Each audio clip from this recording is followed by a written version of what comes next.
a WikiVidi Documentaries production. Don't forget to like and subscribe. Enjoy. 2017 Westminster attack. On the 22nd of March 2017, a terrorist attack took place outside the Palace of Westminster in London, seat of the British Parliament. The attacker, 52-year-old Briton Khalid Masood, drove a car into pedestrians on the pavement along the south side of Westminster Bridge and Bridge Street, injuring more than 50 people, 5 of them fatally. He then crashed the car into the perimeter fence of the palace grounds and ran into New Palace Yard, where he fatally stabbed an unarmed police officer. He was then shot by an armed police officer and died at the scene. Police treated the attack as Islamist-related terrorism. Masood reportedly said in a final text message that he was waging jihad in revenge for Western military action in Muslim countries in the Middle East. Amaq News Agency, which is linked to Islamic State, said the attacker answered the group's calls to target citizens of states that are fighting against it, though the claim was questioned by the UK police and government. Police have found no link with the terrorist organisation and believe Masood acted alone. Background. Prior to the attack, the UK threat level for terrorism in the country was listed at severe, meaning an attack was highly likely. There had not been a killing at the Palace of Westminster since the assassination of Ari Neve by the Irish National Liberation Army in 1979, which took place close to New Palace Yard during the Northern Ireland conflict. The last terrorist attack to have caused multiple casualties on the British mainland prior to this had been the 7th of July 2005 London bombings. Shortly before the attack, a division had been called in the House of Commons. Attack. At 14:40 Greenwich Mean Time on the 22nd of March 2017, a grey Hyundai Tucson, hired in Birmingham, was driven at up to 76 miles per hour into pedestrians along the pavement on the south side of Westminster Bridge and Bridge Street, causing multiple casualties. One of the victims, a Romanian tourist, was thrown by the car's impact over the parapet of the bridge into the River Thames below, having been knocked unconscious and sustained severe injuries from the fall. She was later rescued by the crew of a river cruise and brought aboard a London Fire Brigade boat. She later died in hospital from her injuries. The car continued and crashed into railings on Bridge Street at the north perimeter of the Palace of Westminster.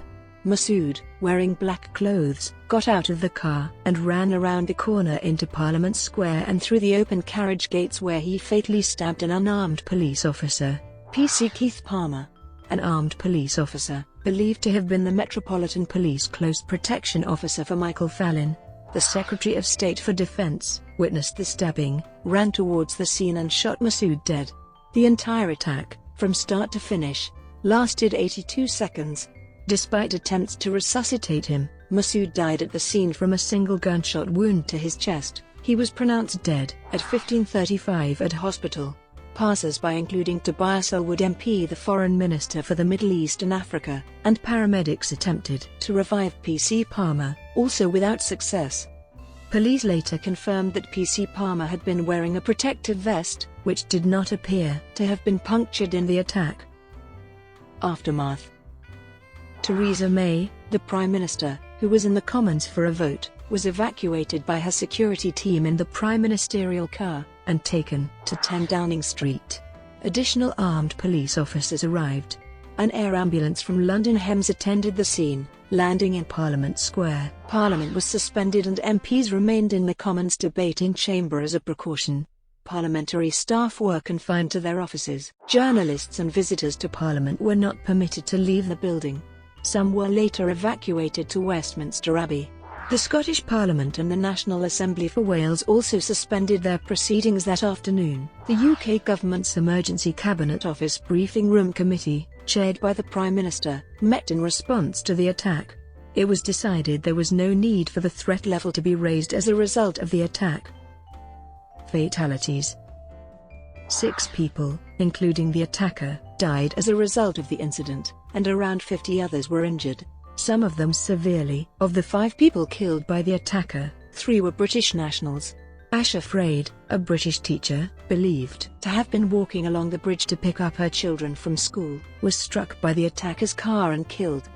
A tourist, From the United States, Kurt Cochran was also hit by the car and died. Cochran was visiting London from Utah to celebrate his 25th anniversary with his wife Melissa, who was among the injured.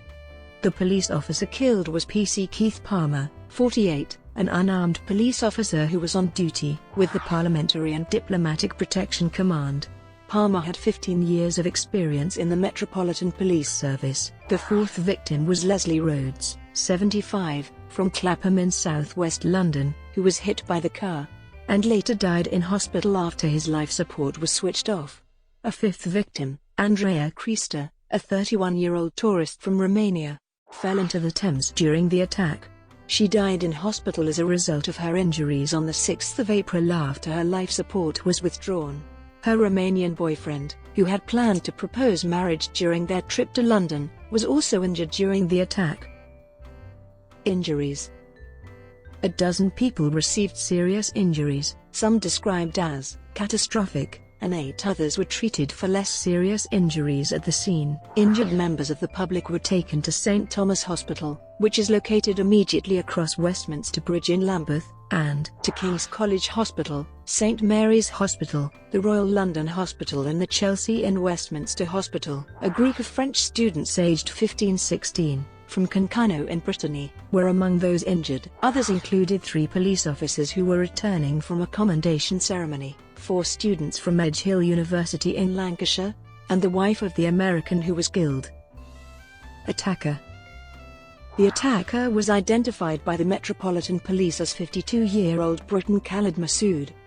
He was born Adrian Russell Elms, but later changed the name to Adrian Russell Iau when he took the name of his stepfather. He changed his name to Khalid Masood after he converted to Islam. Police said he also used several other aliases, including Khalid Chowdhury. Born in Kent, Masood was brought up in Rye, East Sussex, and later attended secondary school in Tunbridge Wells in Kent. Most recently he was living in the West Midlands. When he was 16, he dropped out of school and by 18 he was described as a heavy cocaine user.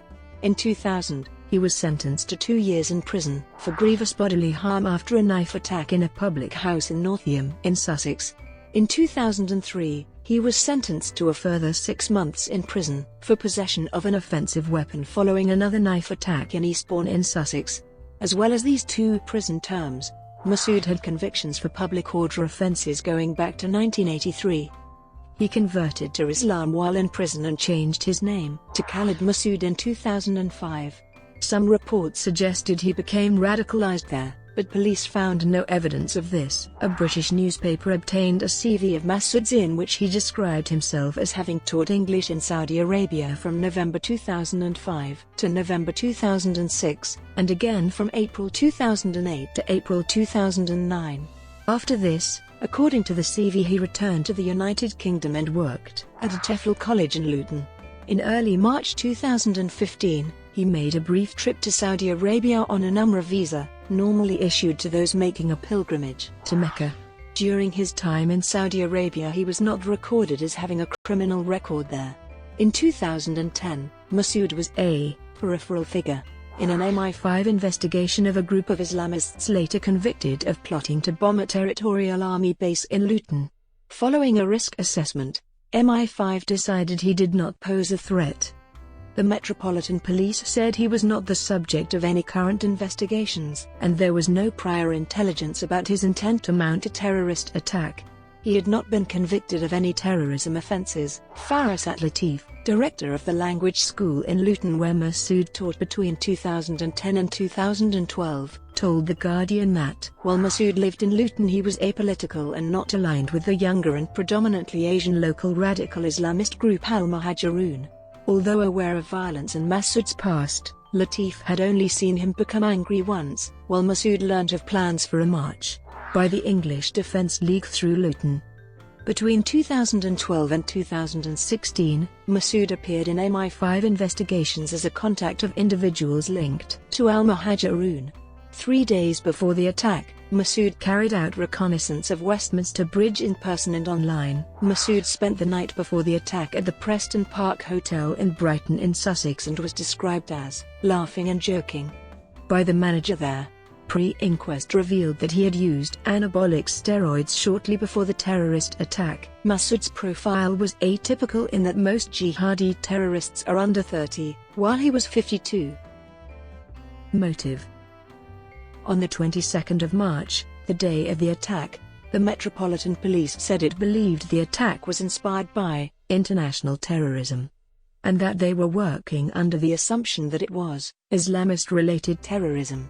On the 23rd of March, the Islamic State-associated Amaq News Agency announced that the attacker was a soldier of the Islamic State, executing the operation in response to calls to target citizens of coalition nations.